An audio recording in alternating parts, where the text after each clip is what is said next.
ಎಲ್ಲರಿಗೂ ನಮಸ್ತೆ. ನಾನು ಈ ಕ್ಲಾಸಲ್ಲಿ ಚಾಪ್ಟರ್ ನಂಬರ್ 9 ಆವರೇಜ್ ಅಥವಾ ಕನ್ನಡದಲ್ಲಿ ಸರಾಸರಿ ಈ ಚಾಪ್ಟ್ರಲ್ಲಿ ಒಂದೇ ಒಂದು ಫಾರ್ಮುಲಾ ಬರುತ್ತೆ. ಫಸ್ಟ್ ಅದನ್ನು ಎಕ್ಸ್ಪ್ಲೇನ್ ಮಾಡ್ತೀನಿ. ಅದಾದಮೇಲೆ ಈ ಸರಾಸರಿ ಅಥವಾ ಆವ್ರೇಜ್ನ ಎಲ್ಲೆಲ್ಲಿ ಯೂಸ್ ಮಾಡ್ತಾರೆ ಇದರ ಅಪ್ಲಿಕೇಶನ್ ಬಗ್ಗೆ ಎಕ್ಸ್ಪ್ಲೇನ್ ಮಾಡ್ತೀನಿ. ನಿಮ್ಮ ಪೂರ್ತಿ ವಿಡಿಯೋ ನೋಡಿ ನಿಮಗೆ ಅರ್ಥ ಆಗುತ್ತೆ.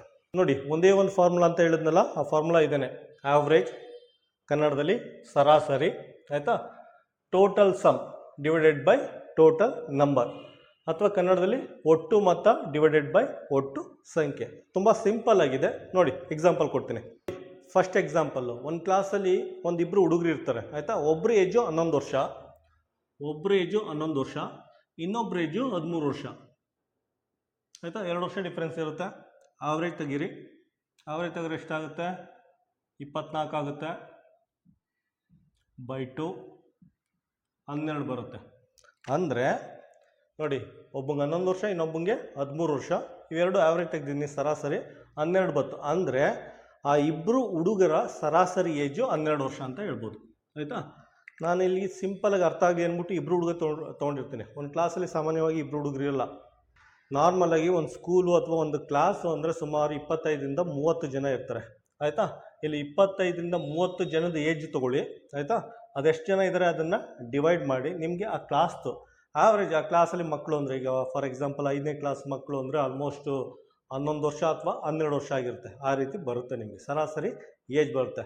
11.5 ವರ್ಷ, 12 ವರ್ಷ, 12.5 ವರ್ಷ, ಈ ಥರ ಆ ಕ್ಲಾಸು 30 ಮಕ್ಕಳದು ಸರಾಸರಿ ಏಜ್ ಬರುತ್ತೆ. ಸೆಕೆಂಡ್ ಎಕ್ಸಾಂಪಲ್ ನೋಡಿ. ಸೆಕೆಂಡ್ ಎಕ್ಸಾಂಪಲ್ಲಿ ಕಾಲೇಜ್ ಸ್ಟೂಡೆಂಟ್ ತೊಗೊಳ್ತಾ ಇದ್ದೀನಿ.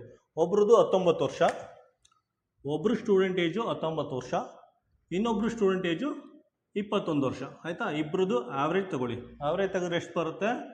ಇದು 40/2 ಆಗುತ್ತೆ. ಆನ್ಸರ್ 20 ಬರುತ್ತೆ, ಆಯಿತಾ. ಆವ್ರೇಜು 20 ಬರುತ್ತೆ ಅಥವಾ ಸರಾಸರಿ 20 ಬರುತ್ತೆ. ಇದರ ಅರ್ಥ ಏನು ಅಂದರೆ, ನಾನು ಮೊದಲೇ ಹೇಳ್ದಂಗೆ ನಿಮ್ಗೆ ಅರ್ಥ ಆಗಲಿ ಅಂದ್ಬಿಟ್ಟು ಇಬ್ಬರು ಸ್ಟೂಡೆಂಟ್ ತೊಗೊಂಡಿದ್ದೀನಿ.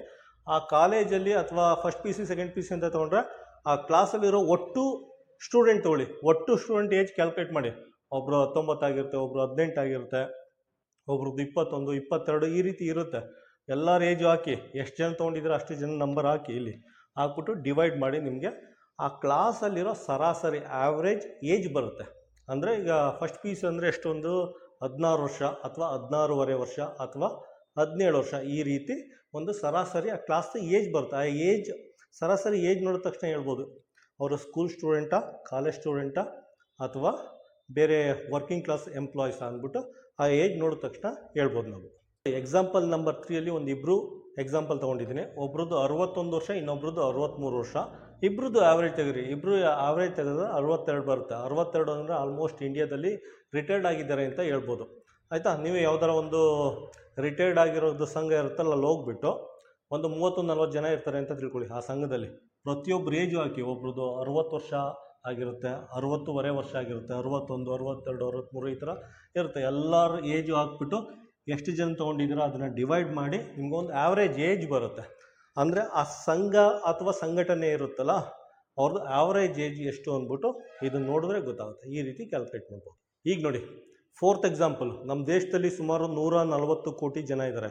140 ಕೋಟಿಲಿ ಒಂದನೇ ವರ್ಷ, 1 ವರ್ಷದ ಮಗುವಿಂದ ಹಿಡಿದು 100 ವರ್ಷದ್ದು ವಯಸ್ಸಾದರ ತನಕ ಏಜ್ ತಗೊಂಡು ಆವ್ರೇಜ್ ತೆಗೆದಿದ್ದಾರೆ. ಆವ್ರೇಜ್ ತೆಗೆದಾಗ ಎಷ್ಟು ಬಂದಿರುತ್ತೆ ಅಂದರೆ ಆ ಫಿಗರ್ ನೋಡಿ ಗೊತ್ತಾಗುತ್ತೆ. ಆಲ್ಮೋಸ್ಟ್ 28 ವರ್ಷ ಇರುತ್ತೆ. ನಮ್ಮ ದೇಶದ ಜನಸಂಖ್ಯೆಯ ಏಜ್, ನಮ್ಮ ದೇಶದಲ್ಲಿ ಸುಮಾರು 140 ಕೋಟಿ ಜನ ಇದ್ದಾರೆ. 1 ವರ್ಷದಿಂದ 100 ವರ್ಷದ ತನಕ ಪ್ರತಿಯೊಬ್ಬರು ಏಜ್ ತಗೊಂಡು ಅದರ ಆವ್ರೇಜ್ ಫೈಂಡ್ ಔಟ್ ಮಾಡಿದ್ರೆ ನಮಗೆ ನಮ್ಮ ದೇಶದ ಜನರ ಏನಂತೆ ಆವ್ರೇಜ್ ಏಜ್ ಗೊತ್ತಾಗುತ್ತೆ. ನಮ್ಮ ದೇಶದ ಇಂಡಿಯಾ ದೇಶದ ಆವ್ರೇಜ್ ಏಜ್ ಗೊತ್ತಾಗುತ್ತೆ. ಇಂಡಿಯಾ ದೇಶದಲ್ಲಿ ವಾಸ ಮಾಡ್ತಾ ಇರ್ತಾರಲ್ಲ, ಅವ್ರ ಆವ್ರೇಜ್ ಏಜು 28 ವರ್ಷ ಏನಿದೆ. 28 ವರ್ಷ 2 ತಿಂಗಳು ಆ ಥರ ಏನೋ ಬರುತ್ತೆ ಇದು, ಆಯಿತಾ. ನೆಕ್ಸ್ಟ್ ನೋಡಿ, ಈಗಾಗಲೇ ಹೇಳಿದ್ದೀನಿ ನಮ್ಮ ದೇಶದ ಜನಸಂಖ್ಯೆಯ ಆವ್ರೇಜ್ ಏಜ್ ಸರಾಸರಿ ವಯಸ್ಸು 28 ವರ್ಷ ಅಂತ ಆಗಲೇ ಹೇಳಿದ್ದೀನಿ. ನಮ್ಮ ಪಕ್ಕದ ದೇಶ ಇದೆ ಪಾಕಿಸ್ತಾನ, ಅದರದ್ದೇ ಆವ್ರೇಜ್ ಏಜ್ ಎಷ್ಟು? ಪಾಕಿಸ್ತಾನ ಜನಸಂಖ್ಯೆ ಆವ್ರೇಜ್ ಏಜ್ ಎಷ್ಟಿದೆ ಅಲ್ಲಿ ನೋಡಿ, 23 ವರ್ಷ ಇದೆ, ಆಯಿತಾ. ನಮ್ಮ ದೇಶದ ಜನಸಂಖ್ಯೆ ಏಜ್ 28 ವರ್ಷ ಇದೆ, ಪಾಕಿಸ್ತಾನದ್ದು 23 ವರ್ಷ ಇದೆ. ಅಂದರೆ ಪಾಕಿಸ್ತಾನದಲ್ಲಿ ನಮಗಿಂತ ಜಾಸ್ತಿ ಕಡಿಮೆ ವಯಸ್ಸಿನ ಯೂತ್ಸ್ ಇದ್ದಾರೆ ಅಂತ ಹೇಳ್ಬೋದು, ಆಯಿತಾ. ನೆಕ್ಸ್ಟ್ ಬಾಂಗ್ಲಾದೇಶ ಅಲ್ಲ, ಆಫ್ಘಾನಿಸ್ತಾನ ನೋಡಿ. ಆಫ್ಘಾನಿಸ್ತಾನದಲ್ಲಿ ಒಟ್ಟು ಜನಸಂಖ್ಯೆಯ ಆವ್ರೇಜ್ ಏಜ್ ಫೈಂಡ್ ಔಟ್ ಮಾಡಿದ್ರೆ 18 ಬರ್ತೈತೆ. ಅಂದರೆ ಅವರು ಇಂಡಿಯಾ ಪಾಕಿಸ್ತಾನಕ್ಕೆ ಹೋಲಿಸ್ಕೊಂಡ್ರೆ ಯಂಗೆಸ್ಟ್ ಏಜ್ ಅಂತ ಹೇಳ್ಬೋದು. ಆ ದೇಶದಲ್ಲಿ ವಾಸ ಮಾಡ್ತಾ ಇದ್ದಾರಲ್ಲ ಅವರು ನಮಗಿಂತ ಯಂಗಾಗಿದ್ದಾರೆ ಅಂತ, ಆನ್ ಆ್ಯಂಡ್ ಆವ್ರೇಜ್ ಹೋಲ್ಸೇಲಾಗಿ ಹೇಳ್ತಾ ಇದ್ವಿ ನಾವು, ನಮಗಿಂತ ಯಂಗಾಗಿದ್ದಾರೆ ಅಂತ ಹೇಳ್ಬೋದು. ಆಯಿತಾ.